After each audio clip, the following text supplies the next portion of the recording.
저번 주에 우리가 살펴본 말씀을 한번 기억해 볼까요? 다윗이 도망자가 되었고 하나님께서 주신 그 은혜, 놉이라는 제사장들이 모인 당시 이스라엘의 그 은혜의 장소, 거기서 하나님의 은혜를 구하고 또 은혜를 받고 또 하나님께서 위로하시는 마음으로 골리앗의 칼까지 쥐어줬으나 다윗이 그 사람을 두려워했습니다. 순식간에 마치 이세벨을 두려워했던 엘리야의 그 마음처럼 인간은 참 연약할 수밖에 없는 것 같아요. 그래서 순식간에 무너졌고, 그래서 이방 땅으로 도망갔다가 거기서 더 위험해졌더니 이제는 미친 사람인 척 자신의 삶을 정말 연약한 곳으로 던져놓는 그 모습을 보면서 우리가 사람은 참 부족할 수밖에 없다, 이게 세상을 의지하면 결국은 답이 없구나라는 것을 보았습니다. 근데 하나님께서는 그런 다윗을 버려두시거나 아니면 하나님께서 포기하시는 것이 아니라 다음에 시편 56편을 우리가 보았잖아요.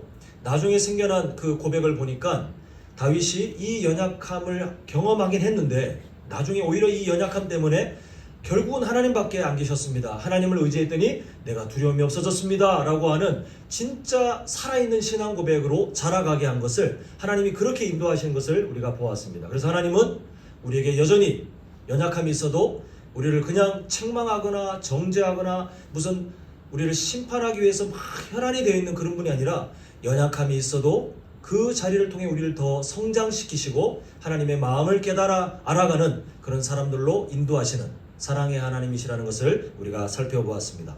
오늘 본문은 이제 그 뒤에 이어지는 내용인데요. 지금 다윗은 이제 이방 땅, 그 가드 땅에서 도망쳐서 한 16km 떨어진 그 아둘람 굴로 피신합니다. 그리고 이곳은 가드와 또 다윗의 고향 한 중간 정도 되는데 여기서 가족들을 만나게 됩니다. 그런데 이 가족들만 온 것이 아닙니다. 2절을 한번 보겠는데요. 2절을 보면 환난 당한 모든 자, 빚진 모든 자, 마음이 원통한 자들이 몇 명이나 모였다고요? 끝에 보니 400명 가량 이 다윗에게로 모여들었습니다. 그러니까 지금 우리가 숫자가 지금 중요한 게 아니고요. 지금 잘 보셔야 될 게 뭐냐면 다윗은 지금 자기 코가 석자예요. 우리가 저번 주 본문을 통해서 보지 않았습니까? 자신의 생명이 이게 자신의 생명을 지킬 만한 것이 없다는 것을 알기 때문에 말 때문에 아니면 어떤 사람의 어떤 그 존재 때문에 순식간에 마음이 무너졌던 그런 다윗이었어요. 그 지금 뭔가 나아진 게 아무것도 없습니다. 근데 지금 찾아온 사람들이 다윗이요, 내가 당신의 힘이 되겠습니다. 아니요. 내가 당신에게 위로가 되겠습니다. 아닙니다. 지금 뭐라고 찾아왔냐면 제발 좀 도와주세요. 제발 좀 저에게 위로를 주세요. 다윗이 지금 입장이 오히려 더 위급한 상황인데 도움을 받기 위해서 모인 사람이 무려 400명입니다. 군사가 아니고요. 도움을 구하는 연약한 사람들이 400명 가량이 모였다라고 말하는 것을 보게 됩니다. 근데 지금 다윗은 이 사람들을 품습니다. 하나님께서 그렇게 세우고자 하셨던 나기드 인생, 하나님이 맡기신 백성들, 그 연약한 백성들을 기억하고 하나님 대신 보호하고 그리고 위로하고 도와주는 나기드 인생을 누가 원래 살았어야 됩니까? 사울 왕이 살았어야 되는데 이 삶을 살지 않으니 하나님께서 택하신 다윗이 아직 왕은 아니지만 이미 나기드 인생으로 이 어려운 사람들을 품는 것을 보게 됩니다. 그 다윗은 자기를 찾아온 이 사람들을 다시 돌려보낼 수 없었기 때문에 이제 이 사람들을 데리고 이제는 함께 도망자의 삶을 살게 되는데 이때 하나님께서 다윗에게 한 선지자를 보냅니다. 자, 5절 보겠습니다. 5절 보면 선지자 갓이라는 사람이 와서 하는 말이 너는 이 요새에 있지 말고 떠나 어디로 가라고 되어 있습니까? 유다 땅은 누가 있는 곳이죠? 사울 왕이 있어요. 우리가 전 본문에서 보았다시피 사울 왕의 존재, 사울이 와가지고 뭐라고 말한 것도 없고 사울이 군사를 보낸 것도 없고 사울이라는 그 존재를 떠올리자마자 다윗이 막 마음이 무너져가지고 어떡하지? 내가 안 되겠다. 그래서 가드 땅으로 도망가자. 이랬던 사람이었습니다. 그런데 지금 하나님 뭐라고 하시냐면 너 그곳으로 다시 가. 다시 사울이 있는 유다 땅으로 가라고 하는데 이때 하나님께서 하신 그 말씀에 대한 다윗의 반응을 보니까 그 5절 끝 다윗이 떠나 헤렛 수풀에 이르니라 순종했어요. 그곳은 사울 왕의 통치가 있는 그 영역이고 이 다윗은 그 전에는 두려움에 빠져서 도망쳤지만 이제는 반대로 하나님께서 가라고 하시니 그 두려움을 뛰어넘어 하나님이 가라고 하신 사울의 통치가 있고 사울의 칼날이 가까이 있는 그곳으로 순종하며 가는 것을 보게 됩니다. 그런데 정말 문제가 시작돼요. 참 이상하죠. 하나님은 우리를 단순하게 훈련시키지 않습니다. 순종하면 그냥 바로 옛다 선물이다, 여기 복 있다, 평안이다 이렇게 하시면 모르겠는데 순종을 했는데 위기가 찾아오게 만들어요. 거듭 하나님을 바라보는 그 마음을 연단하고 훈련시키고 계속해서 이끌어 가시는 것을 보게 됩니다. 자, 6절 보면 사울이 이제 그 소식을 들었습니다.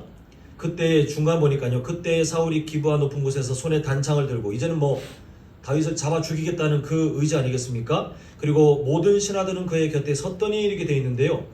지금 다윗이 사울 왕의 빚진 다윗이 어떤 모습이냐 하면 돌아왔는데 400명 엄청난 그 숫자 400명을 데리고 돌아왔다. 근데 지금 다윗은 어떤 심정으로 왔습니까? 그 사람들 어쩔 수 없이 아예 없는 게 본인은 편한데 본인은 오히려 안전한데 그 도와줘야 되는 연약한 사람들 400명을 데리고 이게 보통 일입니까? 400명을 데리고 이 사람들을 또 지키면서 자기의 생명도 지키면서 그렇게 또 돌아다녀야 되는데 하나님의 명령 때문에 사울의 칼날이 기다리고 있는 그곳으로 돌아왔을 뿐이에요. 아무런 목적이 없습니다. 그런데 사울 왕의 눈에 보이기에는 야 이거 봐라 이거 하려고 그동안 그렇게 준비했구만 이렇게 오해를 하기 딱 좋은 상황이 되었습니다.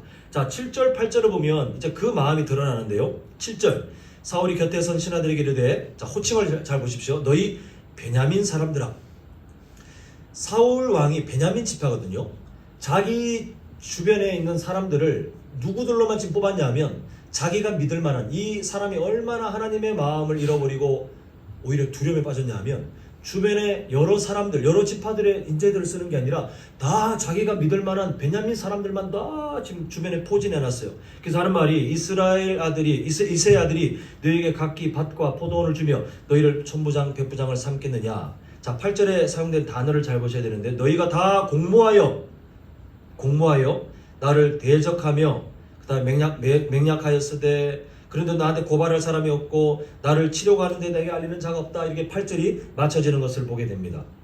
지금 간단히 말해서 자기가 불안한 마음에 왕으로서 인재를 널리 등용하는 것이 아니라 나한테 편한 사람들 내 혈육들 이런 사람들만 주변에 포진해 놓았는데도 불구하고 지금 다윗이 하나님의 명령에 의해서 그 연약한 400명을 데리고 돌아왔을 뿐인데 그거 보고는 막 두려움에 빠져서 화를 내고 있어요.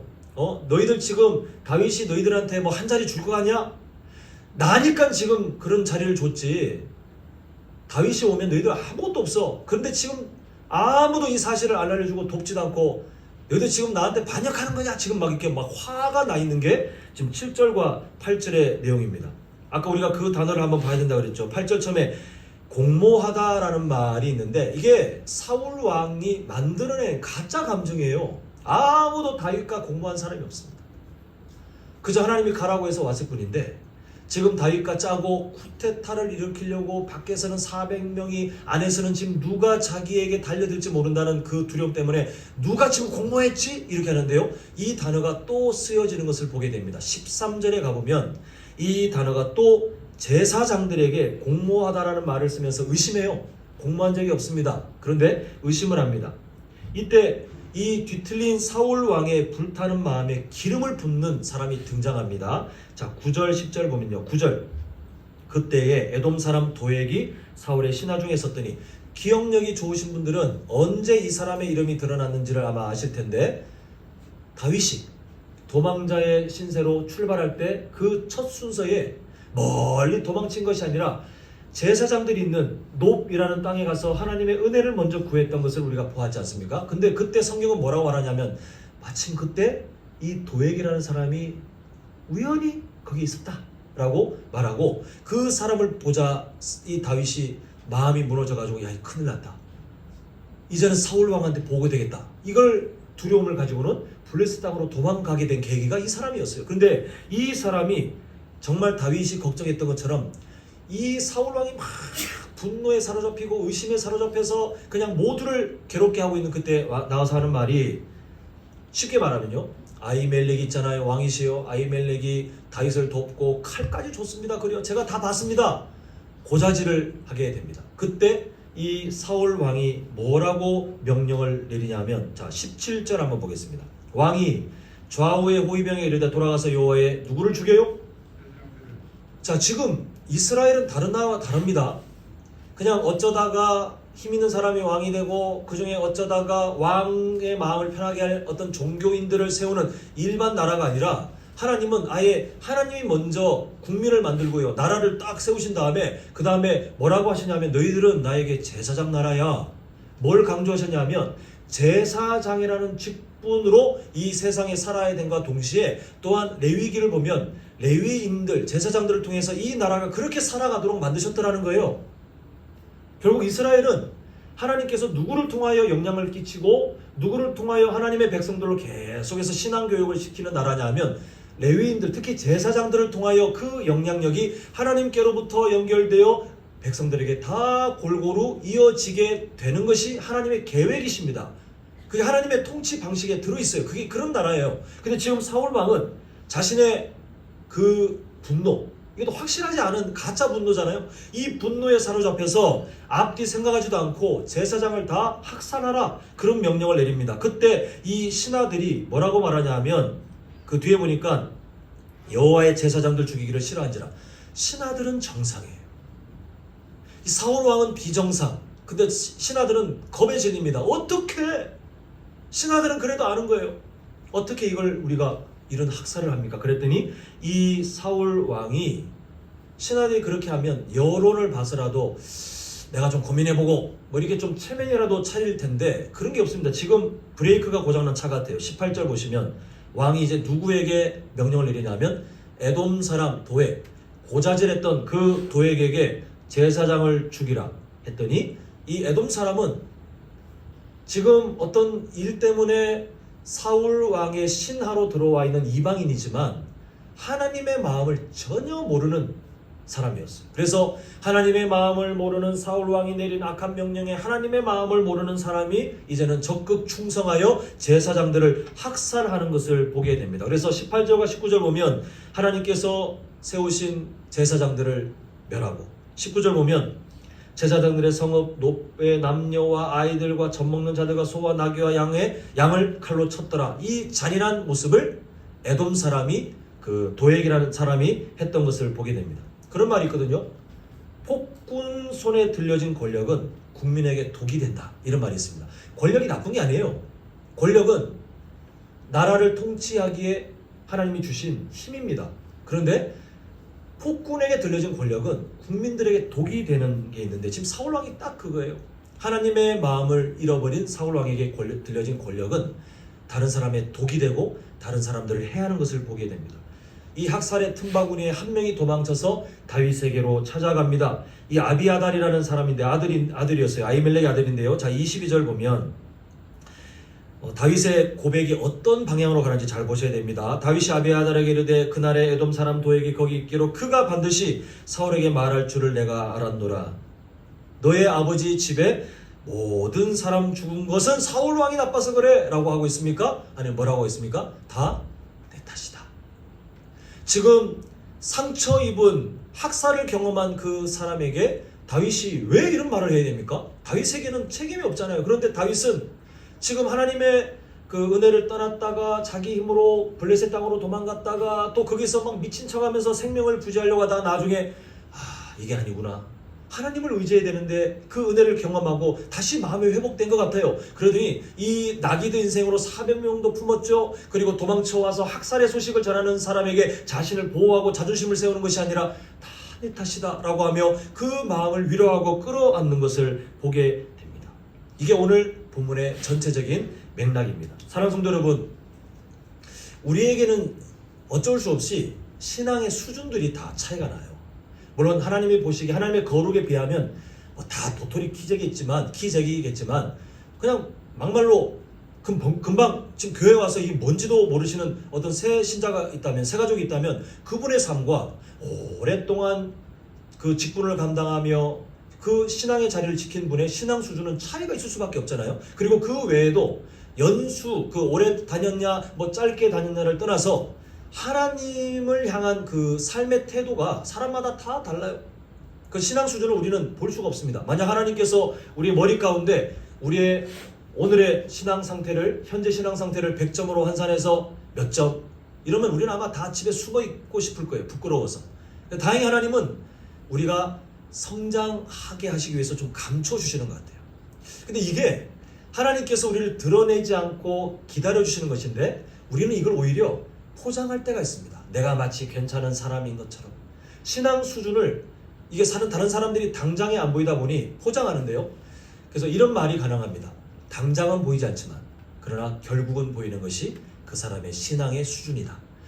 당장은 보이지 않아요. 근데 결국은 드러나게 돼 있더라는 겁니다. 왜냐하면 우리가 말하는 신앙생활이라는 것이 뭐와 연결되어 있냐면 우리 삶의 전반에 다 연결되어 있기 때문에 교회에 와서 우리가 아무리 그럴싸하게, 목사님 저도 마찬가지예요. 아무리 그럴싸하게 살아가도 저의 모든 삶의 영역이 저의 신앙 상태, 하나님과의 관계와 연결되어 있기 때문에 결국은 나의 언어, 나의 선택, 나의 어떤 그 행동, 그 삶의 여러 흔적들을 통해 티가 나게 되어 있어요. 결국은 드러나게 되어 있더라는 것입니다. 지금 오늘 본문을 통해서 하나님이 드러내시는 것이 그겁니다. 오늘 본문에 있잖아요. 지금 다윗의 하나님과의 관계는 이러하고 사울이 하나님과의 관계는 몇 점이더라. 이런 본문이 하나도 없습니다. 어떤 평가도 없는데 뭐가 드러나냐면요. 다윗 자신의 처지도 밑바닥인데 어려운 사람을 내치지 않고 품습니다. 또 제사장 집단에 일어나는 학살을 자신의 책임으로 겸허히 받아들이고 그 사람을 위로하는 사람이 되어 있었습니다. 반면 사울왕 어땠죠? 주변 사람들을 의심해요. 주변 사람들에게 밑도 끝도 없는 분노를 합니다. 그리고 결국은 하나님이 세우신 제사장 집단에 잔인한 학살을 명령하고 그들 그대로 수행해놓고는 전혀 죄책감을 느끼지 않는 아주 악한 인간으로 등장하는 것을 보게 됩니다. 왜 이런 차이가 드러날 수밖에 없었는가? 왜 이런 극명한 차이가 드러나게 되었는가? 오늘 성경은 이전의 내용들과 또 아니면 성경 전반적인 내용을 통해서 뭐라고 말씀하시냐면, 자, 저를 따라합니다. 하나님과의 관계를 보면 사람과의 관계가 드러납니다. 오늘 보인 거는 사람과의 관계밖에 없어요.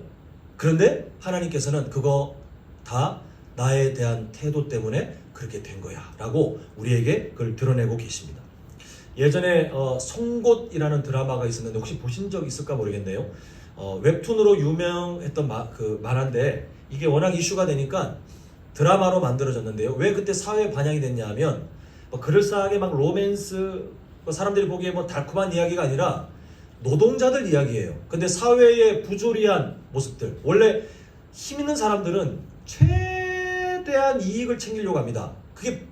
이게 죄성을 가진 사람들의 본심이에요. 최대한, 그래서 법의 테두리를 아니면 법을 때로 뛰어넘어서 자신의 이익을 최대한 가져가려고 하는 게 사람들의 특징이고 지금도 여전히 이어지고 있어요. 근데 노동자들의 권익, 그 인권이 지켜지지 못했던 과거에서 점점 목소리를 내고 최소한의 삶의 보장을 지켜내기 위한 그런 투쟁들이 있었다는 거죠. 근데 그 과정, 지금도 일어나고 있는 그 과정을 드라마를 통해서 노동자들이 갑의 위치에 있는 그 사람들에게 사측에게 자신의 권익을 찾기 위해서 힘쓰는 내용이 나와 있는데, 그렇게 투쟁하고 막 달려가는 사람들에게 그 방법을 알려주는 어떤 사람이 했던 얘기가 화면에 보이는 대사예요. 뭐라고 말하냐면 이렇게 말합니다. 당신들은 안 그럴 거라고 장담하지 마. 서 있는 곳이 바뀌면 풍경도 바뀌는 법이야. 그 노동자들 있잖아요. 보장하라 머리 띠매고 막 자신들의 손해를 이기기 위해서, 권익을 얻기 위해서 외치는데 일침을 박는 거예요. 지금은 당신들의 위치가 그러하기 때문에 그런 모습을 보이지만 당신들이 갑의 위치에 가면 풍경이 달라지기 때문에 변질되게 돼 있어. 이 사람의 연약함을 대사에 담아놨어요. 사랑하는 성도 여러분, 우리가 살아가면서 있잖아요. 우리는 괜찮은 존재라고 나도 모르게 우리가 말로는 제가 얼마나 부족한지 몰라요. 제가 정말 연약한지 몰라요 라고 말하지만, 근데 사람은 잘 참 이중적이거든요. 이렇게 말하지만 우리는 또한 나는 그래도 괜찮은 존재인데, 나는 그래도 괜찮은 존재로 인정받고 싶은데, 이런 이중적인 마음이 함께 숨어져 있어요. 그러다 보니 우리가 살아가면서 겉으로 드러낼 때 난 괜찮은 사람인 것 같아요 라고, 괜찮은 사람이고 싶어요, 아니면 괜찮은 사람인 것 같다라고 우리 스스로를 속인다 할지라도 우리가 어떤 상황이 되잖아요. 그러면 우리 안에 있는 그 연약한 모습들이 다 튀어나옵니다.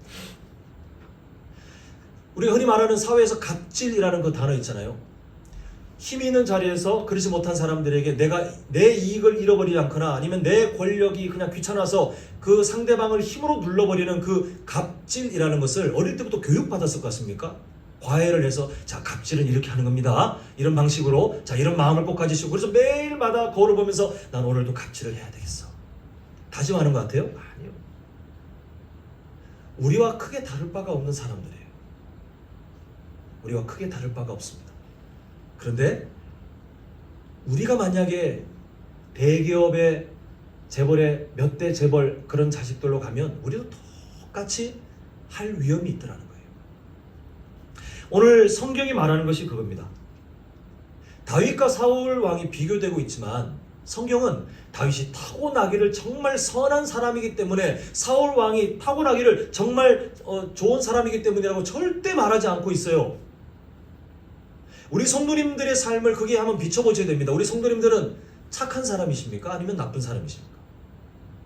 우리 성도님들은 다른 사람에게 불편을 끼치는 사람입니까? 아니면 평안을 끼칩니까? 우리 성도님들은 만약에 이 세상에 갑을 관계라고 말하기 그렇지만 어떤 서비스를 누리는 그 위치가 됐을 때에 다른 사람에게 매장 직원이든 그런 사람 고객 상담사든 그런 사람에게 내 권리니까 하면서 힘으로 막 누르고 내 감정을 표출하는 그런 사람입니까? 아니면 그럼에도 불구하고 그 사람을 배려하기 위해 끝까지 마음을 지키는 사람이십니까? 우리는요, 아무도 보지 않는 자리에서 우리의 거룩을 지키기가 참 힘든 연약한 사람들입니다. 오늘 본문에서 비교되는 다윗과 사울 왕은 사실 우리에게 다 있는 모습이에요. 사울 왕이 처음부터 이런 폭군이었습니까? 아니요. 처음에는 배려심이 있었어요. 다른 사람을 돕기 위해서, 다른 사람을 구출하기 위해서 타인에 대한 그 태도가 괜찮았어요.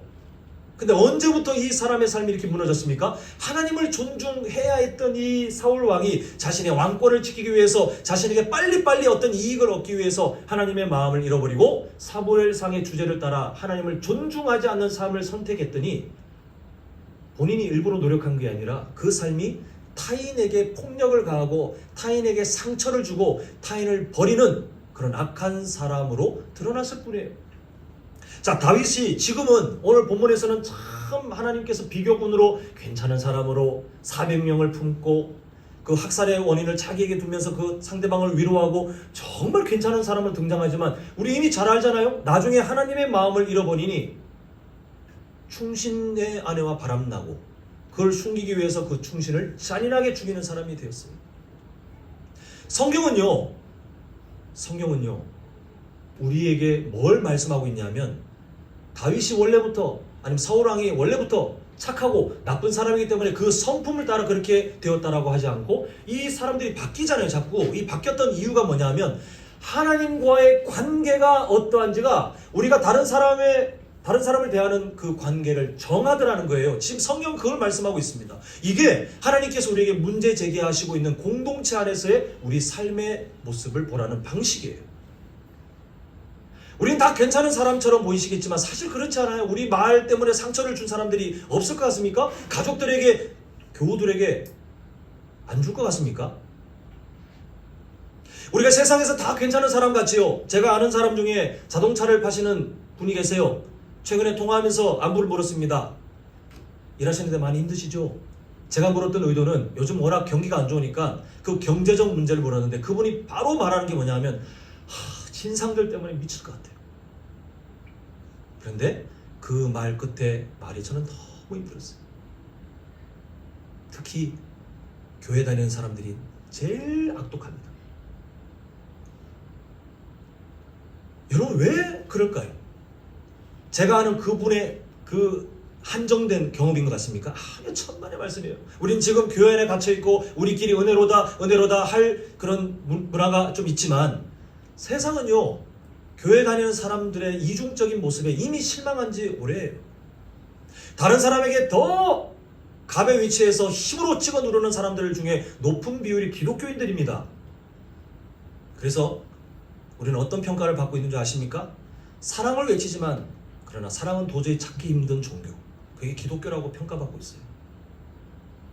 예전엔 저도 세상을 향해서 너희들이 몰라서 그렇지 라고 했지만 전반적인 교회의 한국 교회 전반적인 상황들을 보고는 더 이상은 제가 항변할 수가 없게 되었습니다. 왜 그렇게 되었다는 거예요?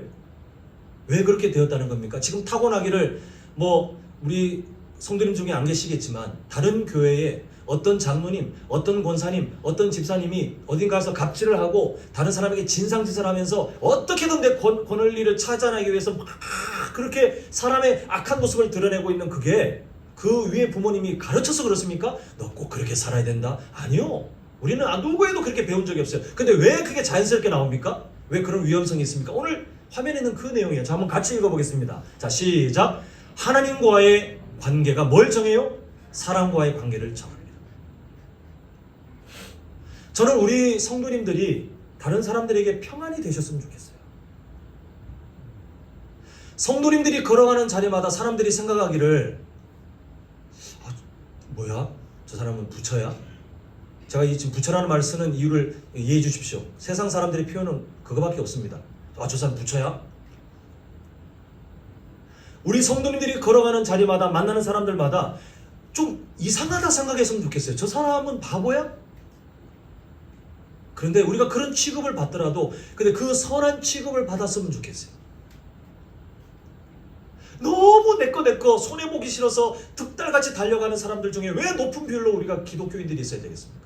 너무 안타까워요. 그 이유는 교회이면서도 성도이면서도 하나님과의 관계에 소홀하다 보니 사랑과의 관계로 드러나고 있는 그게 지금 이 말세의 특징인데요.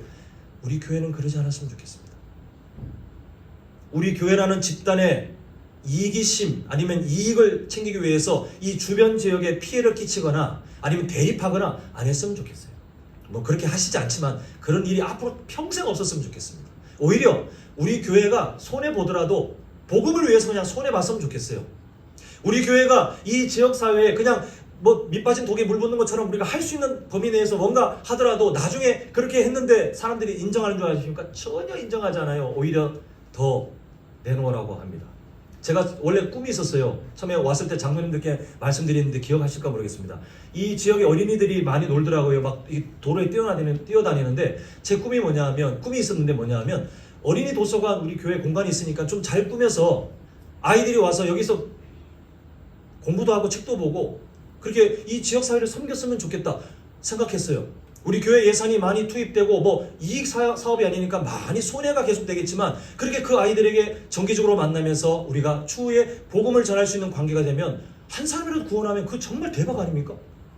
근데 제가 그 꿈을 접었다고 하긴 그렇고 지금 잠정 포기했어요.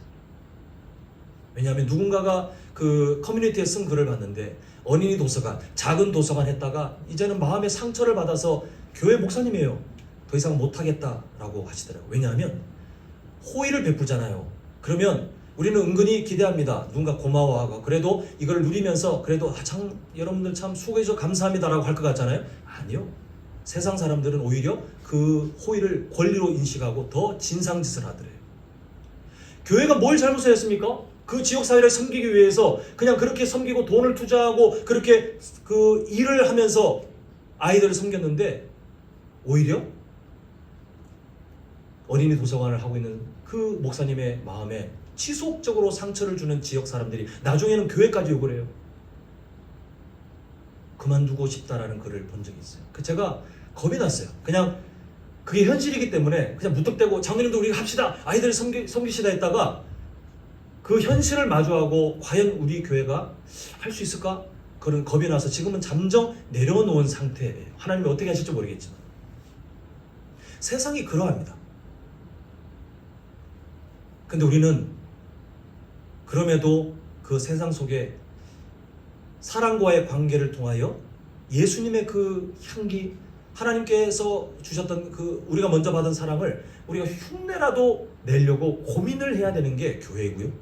또 또 그렇게 살아가기 위해서 내 삶에 때로는 당연한 권리로 세상 사람들은 다 갑질하고 막 소리 지르기도 하고 막 대립하기도 하지만 때로는 그것을 포기할 수 있는 용기도 예수님 믿는 사람이기 때문에 우리가 기꺼이 할 수 있는 거예요. 이제 말씀을 맺고자 합니다. 오늘 누구를 닮읍시다가 설교의 교훈이 아닙니다. 왜냐하면 오늘 괜찮았던 다윗이 아까 예를 들은 것처럼 완전히 반대 삶을 살기 때문에 우리는 사람을 닮을 필요가 없는 것 같아요. 그런데 예수님을 닮았으면 좋겠습니다. 예수님께서 하나님과의 그 친밀한 관계 가운데 정말 우리에게 얼마나 많은 완벽한 사랑을 보여주셨습니까? 그게 우리가 이 땅에서 배워가야 할 모습인 줄 믿습니다. 우리 성도님들이 사람과의 관계에 어떤 사람인지는 제가 모르겠으나 그 관계가 좋은 사람인지 나쁜 사람인지를 결정하는 기준은 뭐라고요? 내가 지금 하나님과 어떠한 관계인지가 고스란히 다 표출되더라. 그러므로 우리 성도님들 내가 지금 사람과 어떤 관계인지를 걱정하지 마시고 그것보다 먼저 하나님과 친밀한 관계 안에 그 마음을 따라 살기 위해서 몸부림치시면 우리가 다른 사람을 섬길 수 있는 힘도 다른 사람을 사랑할 수 있는 마음도 하나님께서 우리 삶 가운데 다시 회복시켜 주시고 걸어갈 방향들을 우리에게 주실 줄 믿습니다. 이 삶을 우리가 포기하지 않고 이 땅에 예수 그리스도의 그 아름다운 모습을 향해 자라가는 우리 공동체 또 우리 성도님들의 가정과 삶이 되시기를 간절히 소망합니다.